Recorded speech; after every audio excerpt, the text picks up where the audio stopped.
gonna tell. Organic Chemistry, a fun guide to functional groups. Hey everyone! Welcome back to our channel. In today's video, we're diving into the fascinating world of functional groups in organic chemistry. These are the building blocks that define the properties of organic molecules. So, let's get started. Alkanes. First up, we have alkanes. An alkane is a hydrocarbon that contains only single carbon hydrogen bonds. There are no double or triple bonds here. For example, pentane is an alkane with 5 carbon atoms.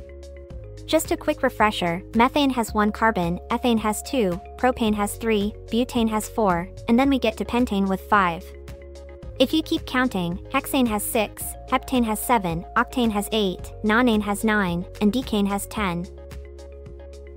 Alkenes. Now, let's move on to alkenes. Anytime you see a carbon-carbon double bond, you look at an alkene. For instance, this molecule has 4 carbons with a double bond between the second and third carbons, which makes it 2-butene. Alkynes.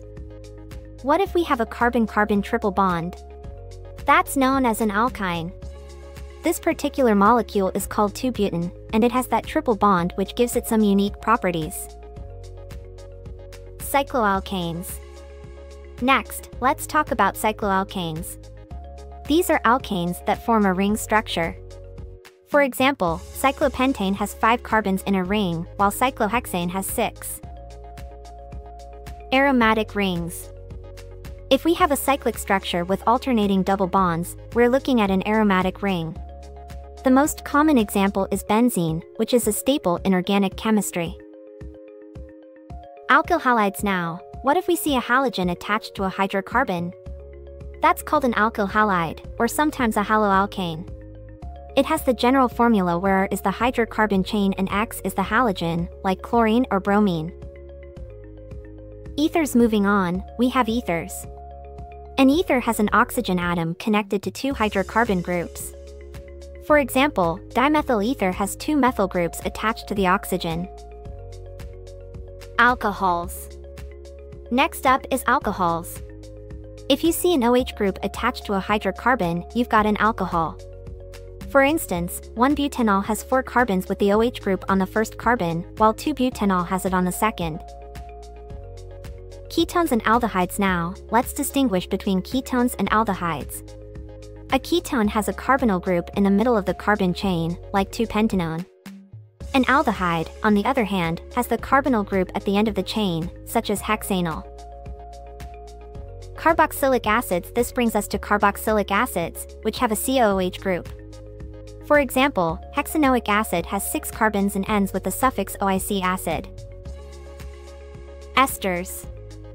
Next, we have esters, which are formed from a carboxylic acid and an alcohol. For instance, if we have ethanoate and a methyl group, it's named methyl ethanoate. Amines. Now, let's talk about amines. They contain an NH2 group. For example, methylamine has 1 carbon, while ethylamine has 2. Amides. If we have a carbonyl group attached to an amine, we get an amide. For instance, butanamide has 4 carbons and ends with amide. Nitriles. Next up is nitriles. If you see a triple bond between a carbon and a nitrogen atom, that's a nitrile. For example, ethane nitrile has 2 carbons. Thiols and THIO ethers. If we have an SH group instead of an OH, that's called a thiol. And if we replace the oxygen in an ether with sulfur, we get a thioether. Enols and enamines. Now, if you have an alcohol and an alkene next to each other, that's called an enol. And if you have a nitrogen with 2 or groups next to a double bond, you get an enamine. Organic peroxides and peroxy acids. Lastly, if you see 2 oxygens attached to each other, that's an organic peroxide. And when you combine a carboxylic acid with a peroxide, you get a peroxy acid. There are many other functional groups, but these are some of the most common ones you'll encounter. Remember, understanding these functional groups is crucial for mastering organic chemistry. Let's quickly recap what we've covered. We started with alkanes hydrocarbons containing only single bonds. Common alkanes include methane, ethane, propane, butane, pentane, hexane, heptane, octane, nonane, and decane. Next, we talked about alkenes, characterized by at least one carbon-carbon double bond. For instance, 2-butene has a double bond between the second and third carbons. Alkynes were up next, featuring a carbon-carbon triple bond. An example is 2-butene, identified by its triple bond. We then explored cycloalkanes, which form ring structures, like cyclopentane with 5 carbons and cyclohexane with 6.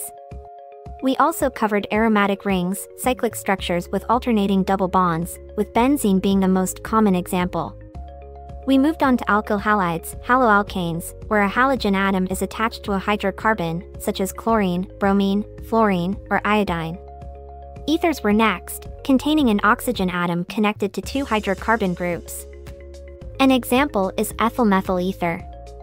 Alcohols followed, characterized by a hydroxyl group, OH, attached to a carbon atom, like butanol with 4 carbons.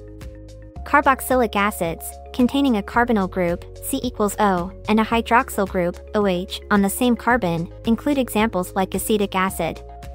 Esters, formed from the reaction between an alcohol and a carboxylic acid, have the structure RCOR, with ethyl acetate being a common example.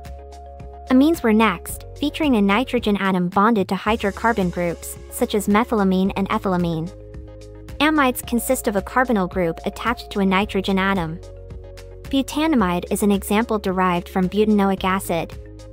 Finally, we discussed nitriles, which contain a carbon triple bonded to a nitrogen atom, like ethylnitrile.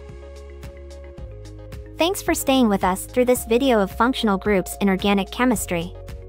If you found this video helpful, don't forget to give it a thumbs up, subscribe for more content, and check out our organic chemistry playlist. Happy studying, and see you next time. Pharmapal.